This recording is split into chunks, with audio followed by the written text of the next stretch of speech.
کن کن چیزوں پر زکوٰۃ فرض نہیں ہے.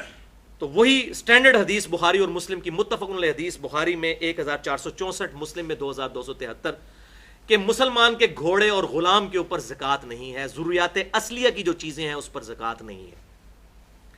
ضروریات اصلیہ میں کون کون سی چیزیں ہیں جس پہ اجماع ہے امت کا؟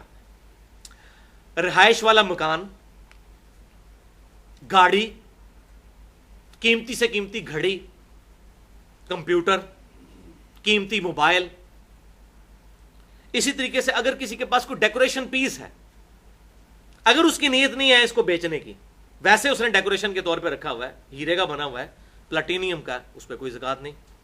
جوتیاں، fridge, air condition, motorcycle سائیکل، اس طرح کی جتنی چیزیں جو ہمارے استعمال میں ہیں.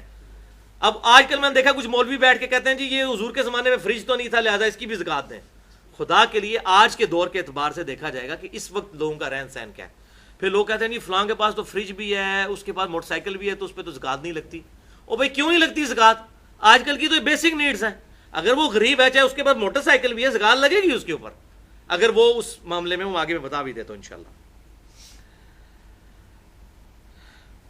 البتہ جو مکان فالتو ہیں ان کے کرائے کے اوپر آپ نے زکوٰۃ دینی ہوگی اگر جڑ جائے. ادروائز اگر اس سے آپ کھا رہے ہیں، جیسے اسلام آباد میں کہا جاتا ہے کروڑ پتی غریب ہے.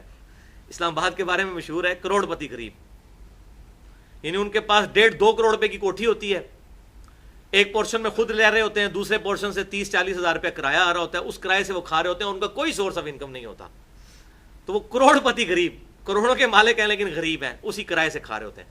تو اب ظاہر ہے کہ اب بڑا ظلم ہے کہ وہ 1.5 کروڑ کی زکوٰۃ ان سے دلوائیں گے. نہیں، ایسا نہیں ہوگا. اسلام اس چیز کو نہیں کہتا. چاہے موویبل ایسٹس ہوں کار کی شکل میں، چاہے فکسڈ ایسٹ ہوں مکان کی شکل میں، ان کے اوپر زکوٰۃ نہیں ہے، ان کی کمائی کے اوپر ہے.